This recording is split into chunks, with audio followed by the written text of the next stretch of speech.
You know, this A-Rod media circus really has me. There's some comedy in this. The Yankee organization, think about it. They have all this huge compound, and this guy's left out on the street for the first 2 days on his soapbox preaching to the media.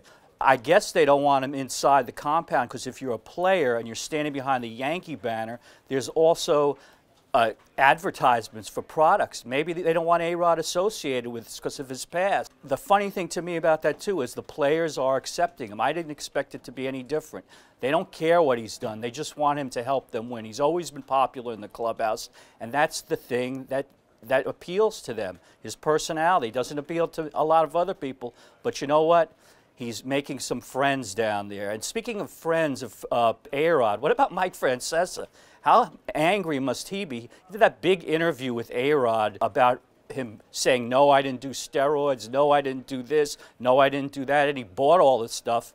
And now, when it's time for A-Rod to talk again, he didn't go to Mike Francesa, did he? No, he didn't go to anyone. He's on that street corner preaching in Tampa to the public, to the unwashed masses. That's who he's preaching to. But you know what? Francesa has plenty of other fish to fry, like Phil Jackson, who put out these tweets. Did you see this?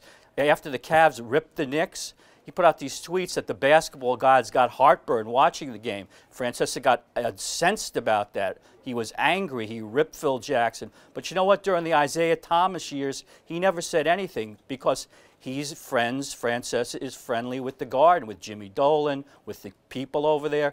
So he kind of picks and chooses spots. But, you know, if I'm Phil Jackson and I hear Francesa torching me like this, I got to be a little concerned because this could be a message from upstairs, from management at the Garden. That's something to watch. And you know, I want to end this thing today by saying to you, if you want to talk to me, go right ahead. I have people ripping me all the time. I really don't care.